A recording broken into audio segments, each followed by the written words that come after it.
So in case there was any doubt as to the motivation behind Trump's military occupations, take note. 13 of the top 20 cities in homicide rate have Republican governors. None of these cities is Chicago. As the mayor of this city, I can tell you that Chicagoans are not calling for a military occupation. They are calling for the same thing that we've been calling for some time, and that's investment. Last week, those were the words of Chicago Mayor Brandon Johnson and the governor of Illinois, J.B. Pritzker. Well, today, you're going to see their actions in response to Trump's deployment ploy from the streets of the Windy City on this historic Labor Day. Crowds are swelling in Chicago, and Mayor Brandon Johnson's incredible remarks from just hours ago, while they draw a much-needed line in the sand as he rallies the good people of Chicago to defend their sweet home. Hey, Jagger, in our breaking story today, we have incredibly inspiring footage of Chicagoans taking to the streets, led by Mayor Brandon Johnson in opposition to this. And expectations are growing that Chicago could be the next city to see National Guard troops on its streets. This morning, President Trump took to social media suggesting the Guard is needed in the nation's third largest city to help eliminate crime. Torian Small reports from the White House.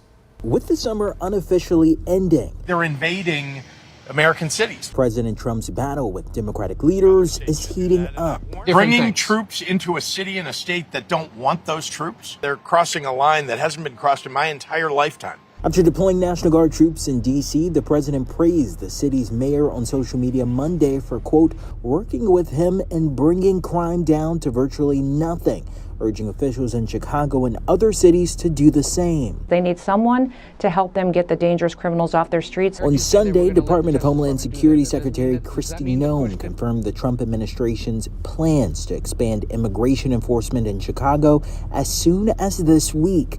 But the city's mayor has already signed an executive order barring Chicago police from cooperating with federal agents. We do not want to see families ripped apart.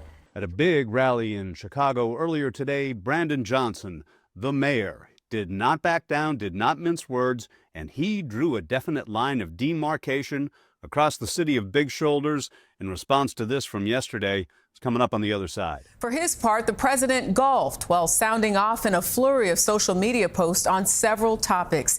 CBS's Willie James Enman is at the White House, where officials there have plenty to say. Willie James. Jerika, good evening to you. The White House is ramping up threats to send federal resources into several cities, including Chicago. But Governor J.B. Pritzker is accusing the president of creating mayhem. The governor of Illinois says the Trump administration has not shared details on plans to send military forces into his state. Any kind of troops on the streets of an American city don't belong unless there is an insurrection, unless there is truly an emergency. There is not. Okay, quick sidebar, Jagger. Why does he hate Chicago so much? High fives. Give me high fives. May I take a picture? Of course, we're going to pose for a picture. That's why. Okay, that was then. This is now. Here are the protesters marching and gathering peacefully and stoically assembling in Chicago just earlier today. And this from the mayor, Brandon Johnson. It is the word on the street that Trump does not want to hear. Let's go. Let me hear you, Chicago. Let me get you a little bit more noisy out there. Yes. No federal troops in the city of Chicago.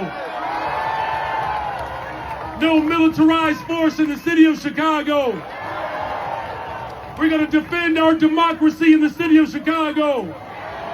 We're going to protect the humanity of every single person in the city of Chicago.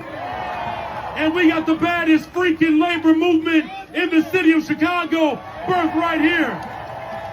We're going to take this fight across America, but we got to defend the home front first. Are you prepared to defend this land that was built by slaves, a land that was built by indigenous people, a land that is built by workers? Are you prepared to defend this land? The people united will always prevail.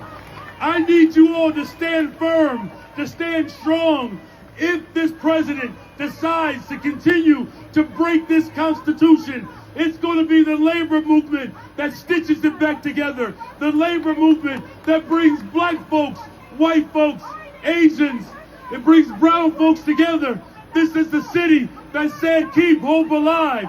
The city that birthed yes we can. And the city that will defend this country. God bless you all. God bless the labor movement. God bless the greatest freaking city in the world, Chi-Town.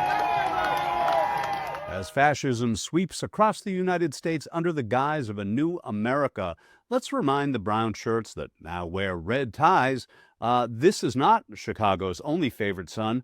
No, there are two blue orphans that hate you too. Illinois Nazis. I hate Illinois Nazis.